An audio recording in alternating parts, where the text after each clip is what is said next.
So there were different viewmasters with different scenes altogether. And the person had to pick out which one was the right one. What do you mean the right one? The right one that The was... one the person was staring through while the person was dreaming all through the night. Oh, and that worked. You bet, big time. I met Ingo Swann. Ingo Swann's a well-known artist and psychic, and we did some work together with Chuck Honerton at Maimonides Medical Center in Brooklyn. In the Department of Psychiatry, in the basement, they had a parapsychology lab doing dream telepathy experiments. And that's been written up by the chairman of the, at Yale University. What is dream telepathy? Somebody's in an isolated chamber going to sleep, and they're monitoring movements of the eyes while the person's asleep, so you can tell when they're dreaming. Because when you're dreaming, you get what's called REM sleep, back and forth, back and forth. And so an experimenter would see on the chart that he's sleeping. He'd press a button, and somebody down the hall had viewmasters. Those things would click three-dimensional pictures of a scene, and they were supposed to project somehow magically that information into the person's dream. Then in the morning, when they woke up, they had the actual viewmaster that was used for the stimulus plus three others, and the participant had to decide which one was the right one. And that worked exceptionally well. So the viewmaster was It's a round thing like with little slide pictures in it, all of the same theme. And it's three dimensions when you look through it, and you click on it to the next view of the same scene. And so one of those scenes would have been in their dream? Not scenes, but one of the whole discs of the disc of a viewmaster was all on the same theme, but different views of the same thing. Okay. So there were different viewmasters with different scenes altogether. And the person had to pick out which one was the right one. What do you mean the right one? The right one that the one the person was staring through while the person was dreaming all through the night. Oh, and that worked. You bet, big time. So you kind of came into this as a skeptic. It sounds like... I'm still a skeptic, actually, with regard to mind over matter, so-called psychokinesis. But you came in to the presentation to the Monroe Institute as a skeptic. Then you were really drawn to the science talk.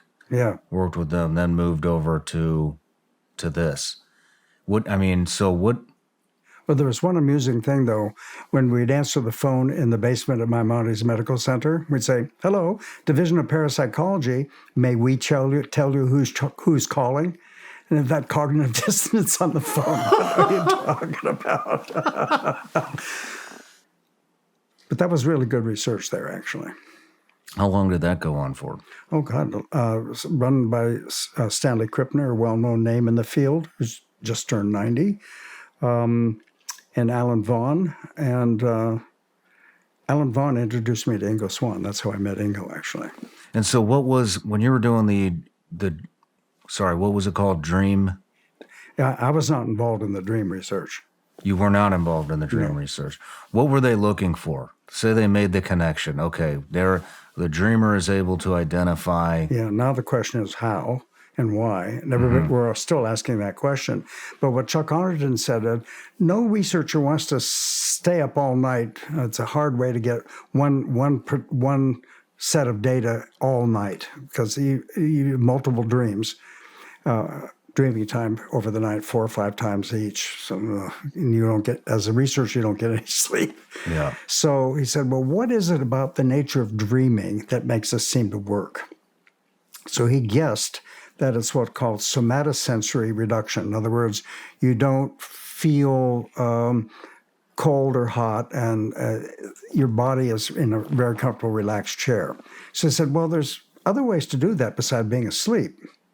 So he invented something from the research elsewhere in Germany called Ganzfeld, meaning whole field. And what they do is they put you in, and it's an extremely interesting thing. They take a ping pong ball, cut it in half, and gently glue it over your eyes and shine a soft red light in your face. So no matter where you look, you just see a patternless feature of the same kind of color, no gradients in it at all. And do the same thing with your ears with very quiet white noise. So what you hear is shh, right? So there's no pattern. And what happens, it is bizarre as hell. I've been a participant in those kinds of studies. You know your eyes are open. You're told to keep your eyes open, and you know it's red, and all of a sudden it's dark. The red experience vanishes. Your brain says, well, there isn't any patterns here. We give up. So it's a kind of altered states of consciousness, except it happens in 20 minutes, not all night long. And when that happens, then they do the same thing with the Viewmasters or more sophisticated ways of picking a target. The participant still has to choose which of the 4 possible targets is the right one.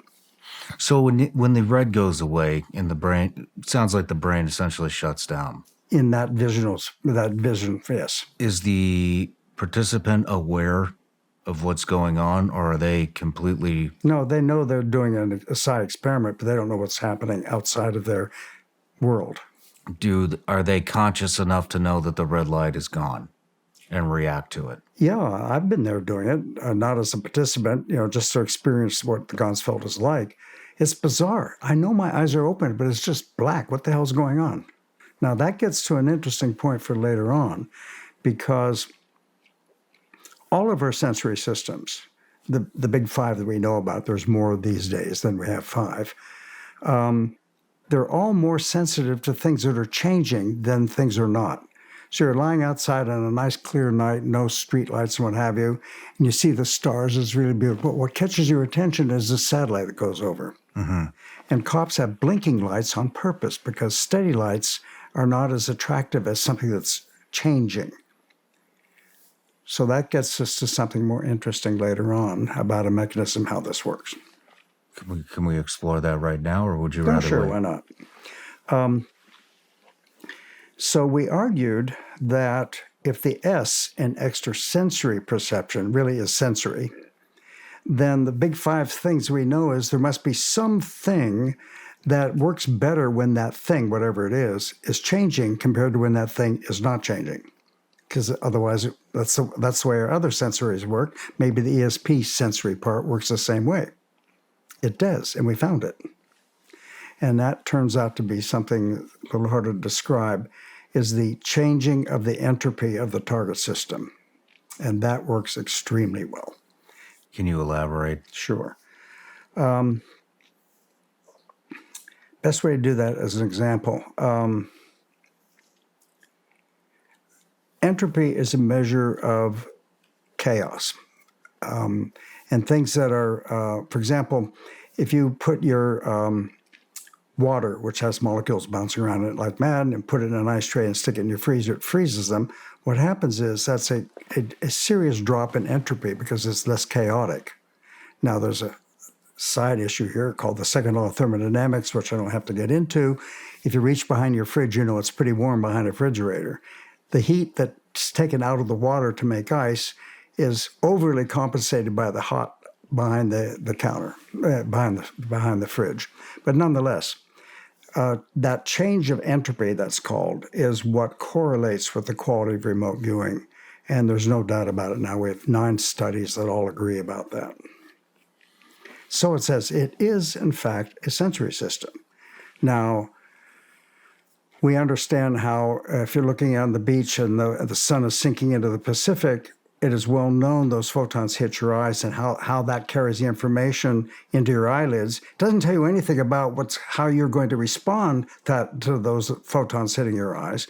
You and I are sitting at the same beach. You start crying because you got engaged on that beach. I'm crying because my mother killed herself on that same beach.